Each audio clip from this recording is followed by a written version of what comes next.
Je t'ai pris entre moi et toi. Le problème de l'homme, c'est l'égoïsme. Et Christ mourra à la croix. Il est venu ôter l'égoïsme.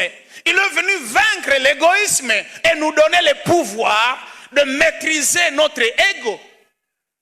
Si du moins, nous n'exerçons pas le pouvoir de maîtriser notre ego, nous allons ressembler au monde, nous allons ressembler aux païens, alors que Christ nous a déjà donné le pouvoir. L'ego aujourd'hui constitue le vrai problème. Jacques en a parlé en Jacques 4. Il dit, il y a des querelles au milieu de vous, il y a des disputes au milieu de vous. N'est-ce pas que tout ça, ça vous vient parce que vous êtes remplis, vous avez des passions que vous voulez coûte que coûte satisfaire. Il dit même quand vous priez, vous ne recevez pas parce que les passions vous influencent même dans vos prières. L'ego.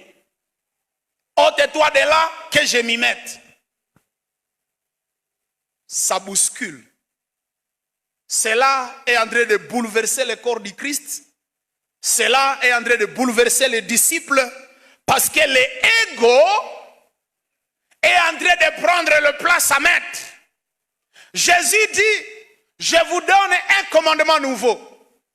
C'est un nouveau commandement que chacun de vous disciples, pas chacun de vous monde, que chacun de vous disciples apprenne à faire passer l'autre avant soi-même.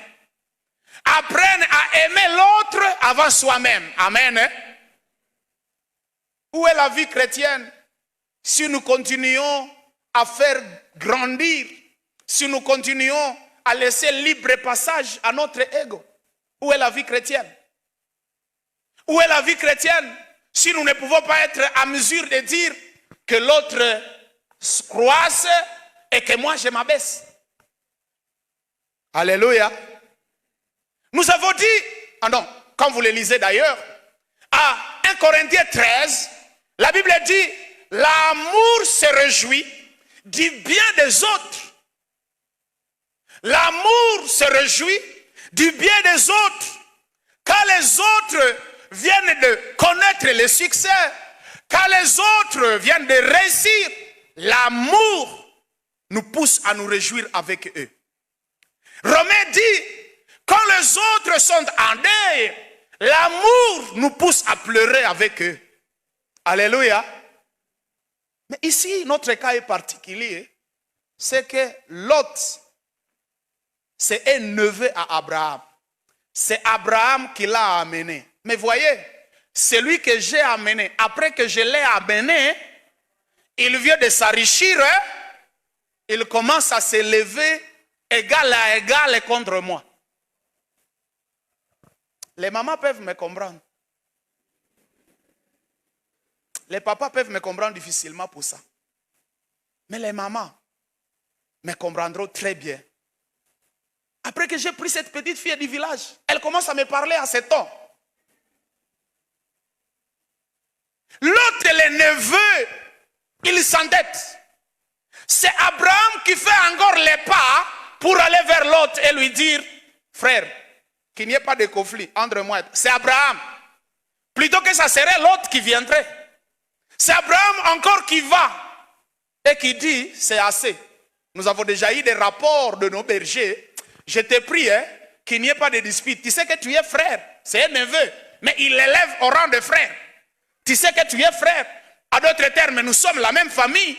Tout ce que je te prie, frère, choisis. Alléluia. Que Dieu nous donne de cœur où nous pouvons être à mesure de dire à ceux qui nous font le mal de choisir en premier. L'amour qu'Abraham a pour l'autre l'amène à ne pas considérer son âge. Parce que s'il considérait son âge, il se dirait, moi je suis quelqu'un qui va mourir demain.